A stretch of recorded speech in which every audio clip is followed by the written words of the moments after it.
Hugh McShane on his way. You know Hugh. He's a great teacher there at the Sacred Heart. That's it. And where did you go? You were Coleman's man. St. Coleman's, yeah. Yeah. Well, we'll forgive you for that. You know, it's the best days of my life, Ron. I don't believe that for a moment. I swear to God, no. This is Graeme Finnegan from Grounded Coffee Bars. Good morning. How you doing? I always remember St. Coleman's College. I remember Friday afternoons, and myself and the Newry Six, as some of our form teachers used to call us, we used to just stand at the bottom of the avenue and just chill out for about an hour and a half afterwards. The bottom of the down past the grotto, down towards for Nance the Bishop's house. Just chill out and then just walk up home. No, wow. I loved St. Coleman's. Yeah, it was brilliant crack. Is there a kind of St. Coleman's mafia in Grounded, your business? Because Barry, he was a St. Coleman's man as well. Me and Barry, we were in school since primary school. We were together the whole way through. Yeah, from primary 3, 4. If I may say so, it's a kind of yin and yang. Yeah. It's an alpha and an omega. Yeah. You know, there's no ending to it. Yes. Barry sort of shoots ideas out, and they're sometimes in a unparalleled universe, and I sort of, you're the parallel. I stabilize them and sort of bring them back down. Wow, I tell you. Landscape. Well, you have a great system going there, because you bring him. He comes in at 6 o'clock in the morning. Now, I don't know how much business you do between 6 o'clock in the morning and 8 o'clock. It may not be an awful lot. It may be an awful lot. But it's a hugely important element of the early morning life in your life. I think so. I was just saying to your 10 o'clock guest that actually 6 o'clock in the morning, it's the best. I think it's the nicest time of the day to be in the place, because especially this time of year when it's still dark and it's very quiet, and people's voices and people's sort of demeanours at that time of the morning are very subdued, and it's a very subdued and relaxed atmosphere. You don't get to see it. If you're thinking subdued at 6 o'clock in the morning, obviously there's a very fine genre of insult thrown about. Well, that's it. I think it flows. It's a time of the morning where there's a variety of sort of different jokes and from all sorts of escapes. I hear some of them in the afternoon. I'm sure you do. Yeah. But the Grounded experience, did you and Barry one day say, oh, we should do Grounded? Or how did that happen? Well, what happened is, Barry, we lived in university, all the time in university. We lived in when we were in Belfast together as well. We shared a wee flat, and at that stage it was just myself. And I was 18 years of age, first year university, and I wanted to open this coffee shop. Barry went on, and Barry actually done business and management in university. I done radiotherapy, so he should have been more geared for the business than I was. After university, Barry went to the States then, and he was working in cafes and stuff. How long was he in the States? I think he was over there for a couple of years. Yeah, that's what gives him his edge. He has an edge. He has an edge. It's nice to see it. Sort of, I think even now he's always looking to New York, Oh, why? for his inspiration. But he is New York. He makes an insult sound like a prayer, and he's good crack. The mildest of swear words become a novena of holiness. That's he's so wonderful. It's all good there. But the nice thing, when it started, let me take you back to when it started. And Kempton, how long are you in Newry now? 8 years, brother. 8 years. Is it 8? Yeah. Yeah. Now, with great trepidation, I'm sure, with great carefulness, you decided, I'm going to do this. And you got the place at the corner of Monaghan Street. And you've been there ever since. Ever since. We actually were looking for the unit on Monaghan Street at the time was far too expensive for me. And there was a unit, there was other retail units just on down the road, and we actually looked at them, and the only reason I took the corner unit was because I thought to myself, if another cafe opens there, we're sunk. You're sunk, yeah. So that was a big gamble that we took there, and sort of, it's a good site, and it's everybody can see it, and it's nice to sit and just watch it. It's sort of the busiest part of Newry, from 6 to midnight. The success is that panorama of window that you can see out and you can see in. Contacts are made, hello, blah, blah, and networking is done, and good things are going on. I always say, whenever people are asking me about, how's the street doing, we've got a sort of a unique opportunity there, because I love the way you refer to it as the street. The street. It's a kind of a quaint familiarization, which is very welcome. Other businesses, they're very, very, they haven't got the windows there, so we sort of extrapolate our business from inside the shop to outside the shop. So I think we've got a better sort of perception of what is actually happening, you know, of the foot traffic, and you know, we look outwards rather than inwards. Yeah. So it's a good stand for it, and it sort of suits the whole coffee shop experience and the whole cafe culture. Where did the graw for coffee come from? Mine. Yeah, why would you not have done selling cabbage in the market Well, or that's it. Well, something else? You know, something I else? think I do a bit of work for a young enterprise in Northern Ireland. I go around and I talk to the young adults about starting their own businesses. And I think, you know, the thing about it is it's about the passion in the product. You know, if I had a passion for cabbage, I'd sell cabbage. Yeah, you would. Do you know what I mean? And I find it it's like the coffee shop. I'm passionate about coffee beans. I'm passionate about where they're grown, how they're harvested. I'm passionate how they're processed, how they're transported from the country of origin over to Belfast, and I'm passionate about how our roaster in Belfast roasts them. And I think it's that passion that sort of drives you. So you're constantly trying to create a good product, a great product. But for me, it was when I was in university, first year university, and there was a cafe in Botanic Avenue, and I used to walk past it each day. Yes. And I used to look inside it. Possibly, maybe like people who would drive past ground and go, flip me, I'd love to open up a coffee shop. Yeah, you know, yeah, it's a beautiful romantic idea of opening your own cafe, and you're sanding, you're making cups of coffee for eccentric people who come into the cafe. And, you know, so it's a sort of a romantic notion. And I got that romantic notion when I was in first year university. And it was the first time that I seen this coffee So that was culture. the death of radiography. That was the death of radio. It was the start of it anyway. The start of it, The start of it. The start of the But death of it. how did you get yourself such an ill-fitted studentship? A man who would be a coffee entrepreneur starts off by doing X-rays. Yeah, How did that happen? see, I think the same way that seeing that coffee shop and watching those social interactions take place in that cafe led me to sort of develop a passion for coffee. For example, at that stage, I wasn't drinking coffee or wasn't liking coffee. It was the social interaction that sort of intrigued me. You know, and the reason I done radiotherapy, you know, I can remember picking the course in the new computer labs in St. Coleman's College, and you know, I picked that radiotherapy course for a specific reason. My mother was a cancer patient in Beaver Park Hospital at the time.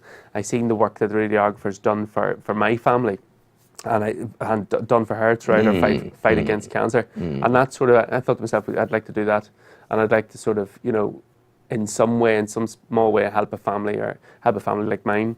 And that drew you there. You know, so that was the reason, that was the motivation. Yeah, but development was still occurring, and you were drawn to the other thing. It is, in a sense, I'm bound to say, a pub with no beer. That's it, yeah. You know, there's the crack, and there's the talk, and there's the exchanges. There is, and there's a great joie de vivre about it. I think you know, we're getting better at socialising without getting lubricated with alcohol, if you know what I mean, and you can see that all the time.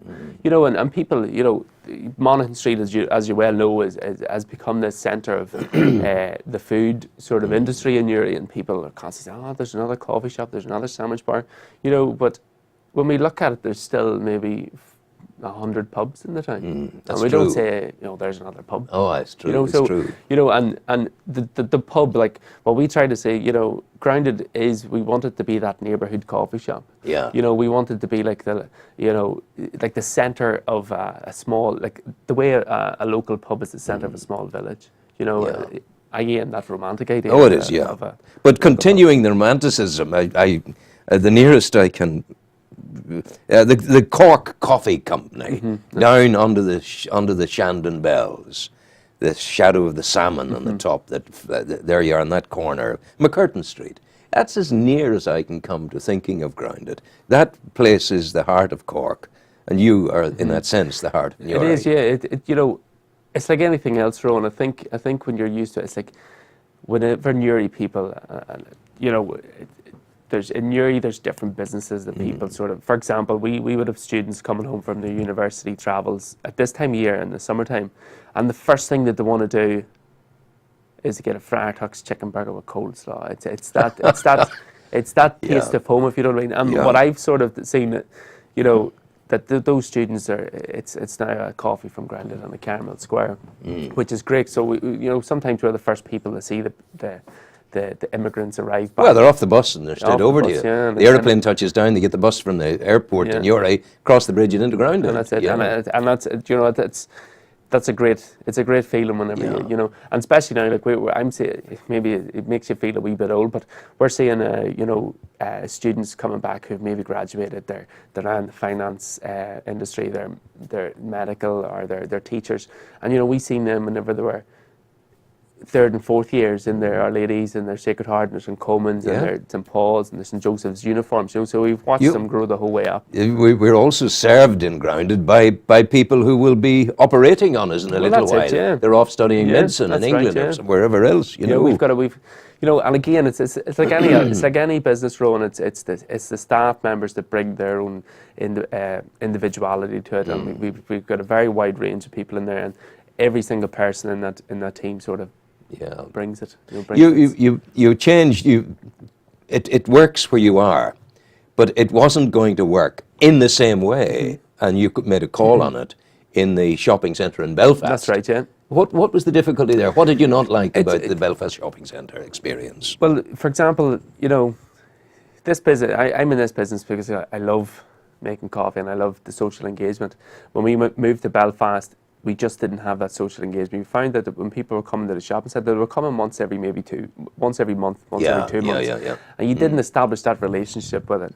And the strength. You see, the thing is born out of the relationship. That's it, continuum of business. That's it. And one of the things about Grounded Newry is that relationship. It is the establishment of a relationship where you see the customers not once a week. You see them maybe twice a day. Sometimes yourself you do 3-4 times a day.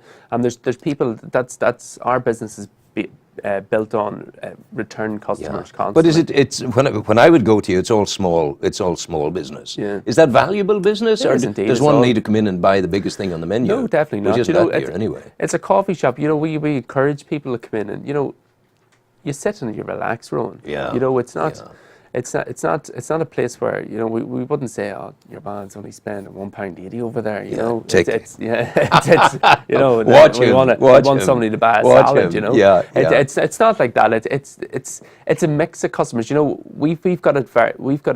It's very difficult in the coffee industry, I think, to be a coffee shop and a restaurant at the same time, because you don't want to drink a coffee in a restaurant. You don't want to go for something to eat in a coffee shop. Right. So we sort of married a good quality food offer and a good quality coffee offer, and made it okay for you to just sit and have a coffee, which is very important. Taking it easy there.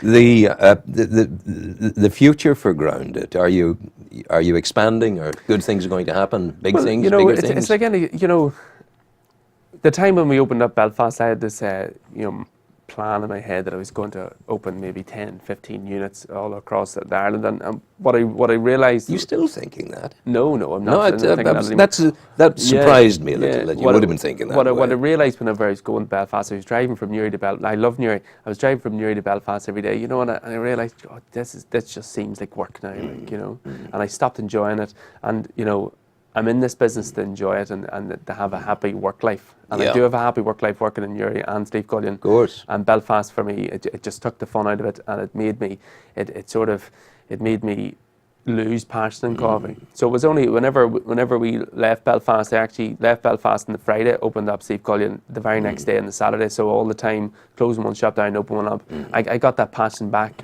And again, I've got that passion, and coffee, and over Christmas, and even, the last few months have been sort of exploring different coffee roasters and sort of different single origin beans from all over the world, and sort of tasting them and sort of, taking notes on how the sort of the characteristics of that coffee sort of differ, and approaching it like a sort of a wine tasting. The Gullion thing is unique. Gullion is lovely. Slieve Gullion's lovely. Like, it's quiet this time of year, Rowan, but it's beautiful at this time of year. Do you know what I mean? Oh, it is beautiful. Summertime's great. You've July and you've August, and it's mental, and there's loads of people running Ramstam over you. But this time of year, it's very, very pretty. We've got a restaurant up there on a Friday and Saturday night now, so you can go up and you've got great quality food, nice wine list, and cocktails and all that crack, which is a different approach, because our selling point in Newry is definitely a no need for alcohol to sort of socialise. Okay. But as for plans for this year, a different sort of a project. I'm actually again, as you say, it's myself and Barry and Grounded in Newry.